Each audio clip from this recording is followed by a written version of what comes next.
Ada seorang gadis manis berkulit sawo matang. Dia sangat lugu dan rajin membantu orang tua. Sunarsih namanya. Ibunya sudah lama meninggal. Dia tinggal bersama ayahnya yang bernama Prawiro.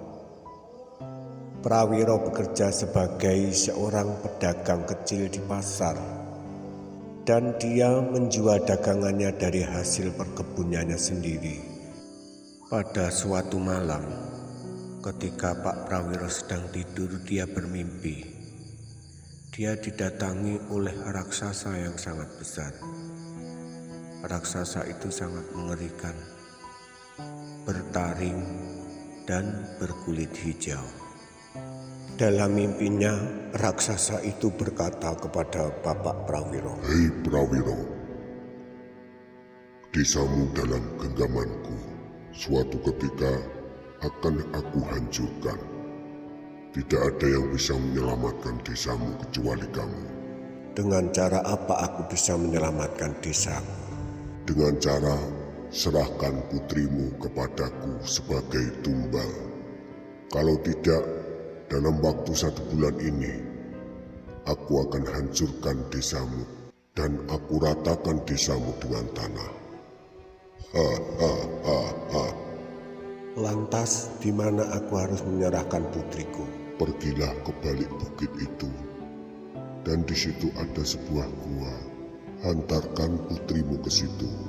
Aku tunggu." Setelah itu, Pak Prawiro terbangun dari mimpinya dan terperanjak. Sejak saat itu, Pak Prawiro jadi sering merenung dan berpikir, apakah benar mimpiku itu akan menjadi kenyataan? Akhirnya, Pak Prawiro bercerita kepada putrinya, "Nduk Sunarsih, kemarilah, ayah mau bicara." "Ada apa, Ayah?" "Kau jangan bersedih ya, Nduk. Kemarin ayah bermimpi. Di dalam mimpi ayah didatangi oleh raksasa yang sangat besar, berwarna hijau, bertaring, dan mengerikan. Raksasa itu berkata kepada ayah harus menyerahkan kamu kepadanya, Nduk, sebagai tumbal, karena kalau tidak, desa ini akan dihancurkan oleh raksasa itu." Setelah mendengar cerita ayahnya, Sunarsih pun ikut bersedih. Lalu mereka saling berembuk bagaimana supaya bisa terhindar dari raksasa itu dan putrinya selamat dari cengkraman dan ancaman raksasa itu, serta desanya pun jadi aman. Akhirnya Pak Prawiro memutuskan untuk pergi ke balik bukit, ingin menyatakan apakah benar mimpinya itu seperti ada dalam kenyataan. Pagi-pagi benar, Pak Prawiro sudah berangkat dengan bekal seadanya, berjalan menyusuri lembah dan bukit kecil apa yang diberikan raksasa itu dalam petunjuk mimpinya. Benar saja, sesampainya di balik bukit, dia memang melihat ada goa yang cukup besar. Goa itu sangat gelap sekali dan di balik rerimbunan yang sangat lebat. Pak Prawiro tidak jadi menemui raksasa itu. Dia agak ketakutan, akhirnya kembali pulang ke rumah. Sesampainya di rumah, peristiwa itu diceritakan kepada anaknya dan kepada tetangga-tetangganya. Akhirnya mereka mengadakan suatu pertemuan dan menceritakan perihal ancaman desa mereka tersebut. Warga desa pun juga merasa percaya tentang cerita mimpi Pak Prawiro tersebut, karena sebelumnya sudah banyak orang mendengar kabar bahwa memang di bukit itu ada penunggunya, karena salah satu dari mereka ketika pulang dari rumah saudaranya, dia pernah melihat bahwa di bawah bukit di balik rimbunan itu melihat kaki manusia yang sangat besar dan berwarna hijau, tapi tubuhnya tidak kelihatan karena di balik semak-semak belukar. Mereka pun akhirnya berembuk bersama bagaimana cara menghadapi atau mengatasi kemelut desanya tersebut. Tetapi berbagai cara dia berpikir, mereka tidak menemukan jalan keluar. Akhirnya salah satu dari mereka mempunyai usul bagaimana kalau semua warga desa pindah ke tempat lain. Tapi usulan itu tidak diterima oleh kepala desa dengan alasan waktu tempo yang diberikan raksasa itu masih dalam jangka waktu 1 bulan. Saat itu juga pertemuan dibubarkan dan diharapkan warga desa ikut berpikir sampai di rumah.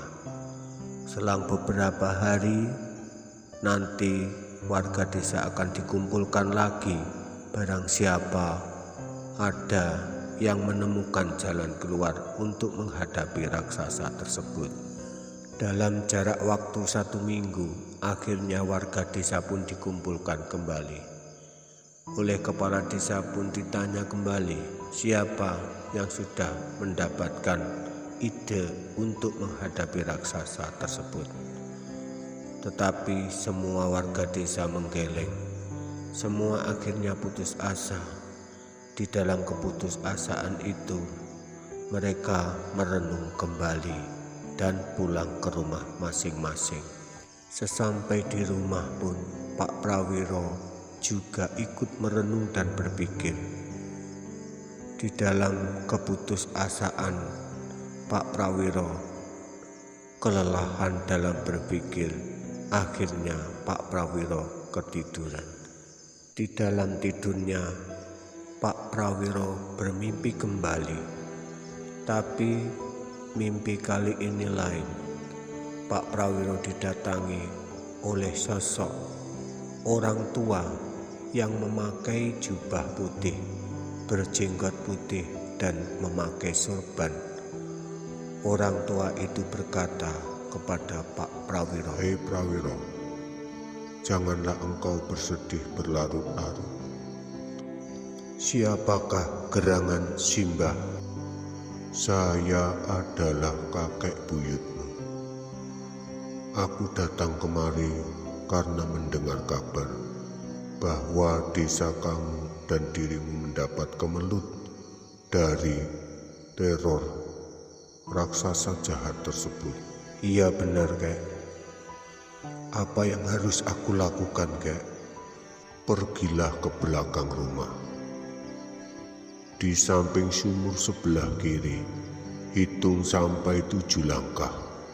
Di situ ada di dalam tanah, ada suatu pusaka yang bisa mengalahkan raksasa tersebut. Kakek menaruh pusaka itu dan menanamnya, lalu menimbunnya dengan tanah di situ. Karena kakek sudah merasa bahwa suatu ketika akan dibutuhkan oleh cucuku. Begitu ya, Kek. Terima kasih atas petunjuk kakek. Besok akan saya cari pusaka itu. Lantas bentuknya seperti apa, Kek, pusaka itu? Bentuknya yaitu berupa tusuk konde kencana atau tusuk konde yang berasal dari emas. Cari pusaka itu, namanya Konde Kencono. Lantas pergilah ke balik bukit dan temui raksasa itu. Kalau sudah bertemu raksasa itu, katakan bahwa kamu tidak sanggup memenuhi permintaan raksasa itu. Buat dia marah. Kalau memang dia sudah marah dan begitu menggebu-gebu, tusukkan konde itu ke dalam tanah dan kau akan tahu bagaimana hasil dan kekuatan kesaktian dari tusuk konde kencono tersebut. Oh begitu ya kek, terima kasih atas petunjuk kakek. Nanti saya akan mengumpulkan warga desa untuk memberitahu tentang hal ini. Akhirnya Pak Prawiro pun tersentak bangun setelah kakek yang berjenggot putih dan berjubah putih itu menghilang.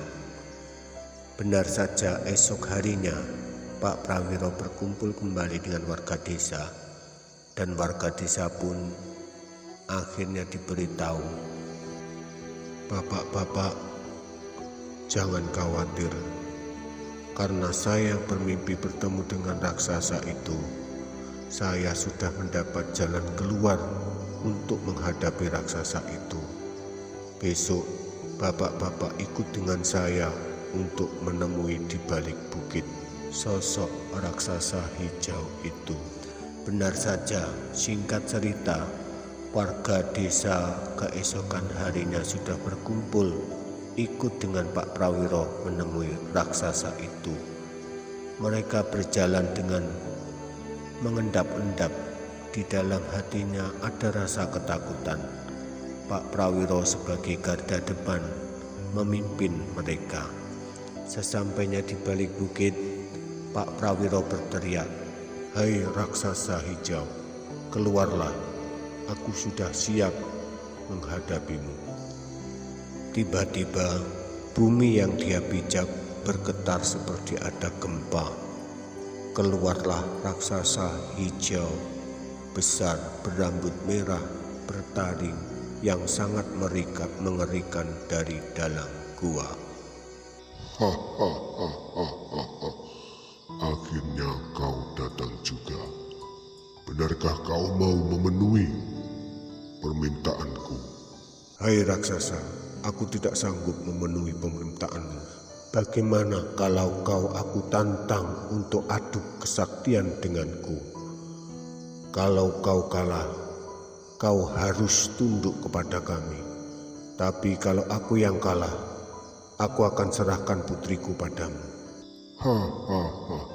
Berani sekali kau menantang aku. Memangnya kau punya kesaktian apa? Mari kita coba. Seketika itu juga raksasa itu marah.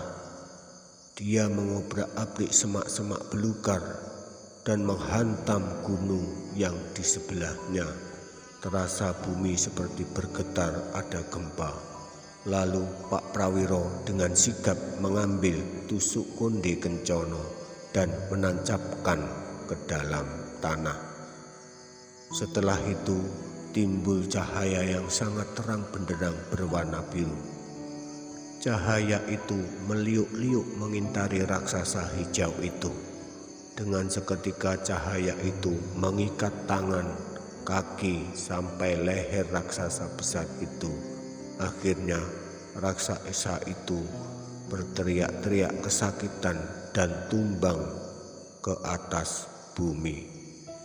Raksasa itu berkata, Ampun, aku sudah tidak sanggup lagi. Ampun, sakit sekali." Begitu kata raksasa hijau itu. Seketika itu juga Pak Prawiro mencabut tusuk konde kencono dan raksasa itu pun terlepas dari cahaya biru itu. Sejak saat itu raksasa sudah tidak berani lagi mengganggu warga desa. Pemirsa, cukup sekian dari kami. Semoga terhibur dan terima kasih atas perhatiannya. Wassalam.